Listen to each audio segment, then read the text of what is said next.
good like this. It's actually much easier to tour in America than it is in the UK anyway. Everything's just open later, so at the end of gigs you can go to bars, you can kind of go and have a bit of time to wind down, be a bit sociable, whereas in the UK, hit 11 o'clock, you just finish playing, everything's shut. So it makes life a lot easier. We've been like kids, because it's like our driver will get on the bus and it'll be like 1 in the morning, and like 1 in the morning at home, you can maybe just about get a dodgy kind of kebab, and that would be about it, and it would be terrible, it's kind of like post-pub food.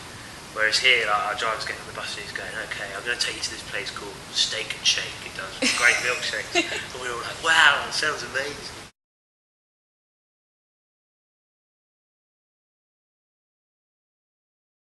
Place to start off, you're much more welcoming here than in the UK. In the UK, people kind of tend to stand around the walls and look suspiciously at you, whereas here, people right at the front, they seem just really welcoming. You're also really nice.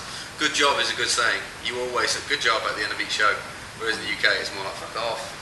Really? yeah, fuck off. Whereas here, no. It's kind of it's a bit of a culture shock. Feeling that people are on your Feeling side. that people like you, yeah. It's kind of. Wow. I mean, in the UK, you kind of get to a point. Once you reach, luckily, we kind of reached a certain point now where you do shows and people are really into it, and it's a lot of fun. But there is definitely a point where you have to kind of earn the right for people to like you. Whereas here, it doesn't seem as hard for people to kind of go, yeah, I think you're good, which is really nice.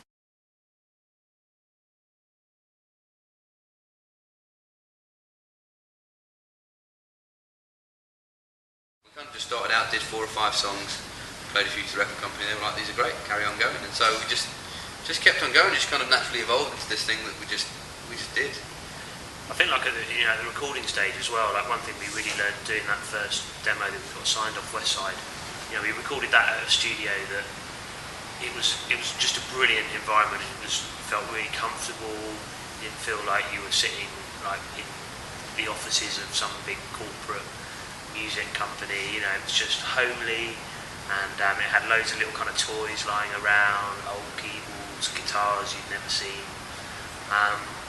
and like the equipment itself that you recorded it on wasn't, some of it wasn't brilliant, but you get the finished thing back and there's just a vibe to it and everyone loves it, and it made me kind of realise that making a great record isn't always about having the best studio and the most amazing equipment. It's about having place where you feel comfortable, doing your thing. And it was so nice to be like in a space where you're not worrying about like the clock ticking and like how long it's taking, because an extra day didn't mean that it was costing an extra $1,000 because it's our own place.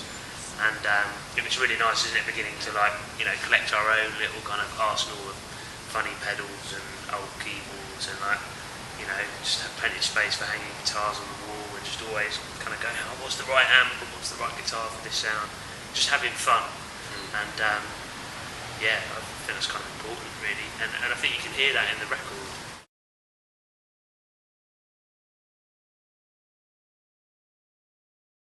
Like talking about some of the places we've been to, like as an English person, you've probably in 5 weeks seen more of America than maybe most Americans do in a lifetime.